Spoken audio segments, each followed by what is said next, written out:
بسم اللہ الرحمن الرحیم۔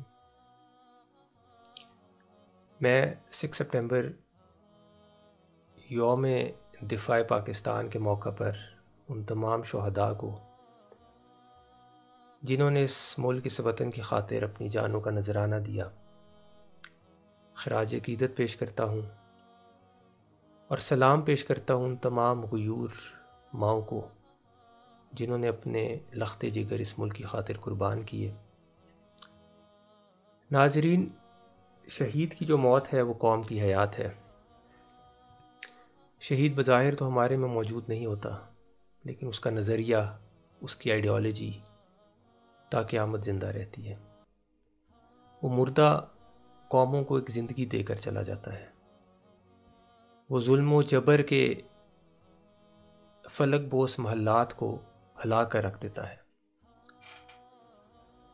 اللہ تبارک و تعالیٰ فرماتا ہے وَلَا تَقُولُوا لِمَن يُقْتَلُ فِي سَبِيلِ اللَّهِ أَمْوَاتٌ، کہ جو اللہ کے راہ میں لڑ کر شہید ان کو مردہ مت کہو، بل احیاء ولیکن لا تشعرون، بلکہ وہ تو زندہ ہیں لیکن تمہیں اس کا شعور نہیں۔ Our nation is indebted to every single drop of blood of our martyrs۔ ہم آج مقروض ہیں ان ماؤں کے، ان شہیدوں کے، کہ جنہوں نے ہماری آنے والی نسلوں کے لیے اپنی جانیں قربان کی۔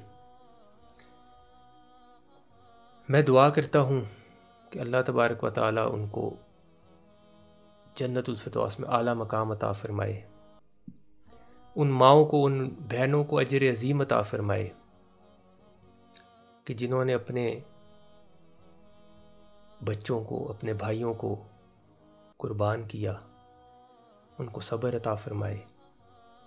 اور میں ان تمام لوگوں کو بھی جنہوں نے اس ملک کی خاطر اپنی جانیں قربان کی، چاہے وہ افواج پاکستان سے ہیں، پولیس فورس سے ہیں، ڈاکٹرز، نرسز، فرنٹ فورس کے عملہ ہے، ان سب کو سلام پیش کرتا ہوں اور دعا کرتا ہوں کہ اللہ تبارک و تعالیٰ تمام مسلمانوں کو کشمیر، فلسطین، عراق، سیریا، جہاں کہیں وہ ظلم کے خلاف لڑ رہے ہیں، ان کو فتح یابی، کامرانی عطا فرمائے، ان کو آزادی کی دولت سے مالا مال فرمائے۔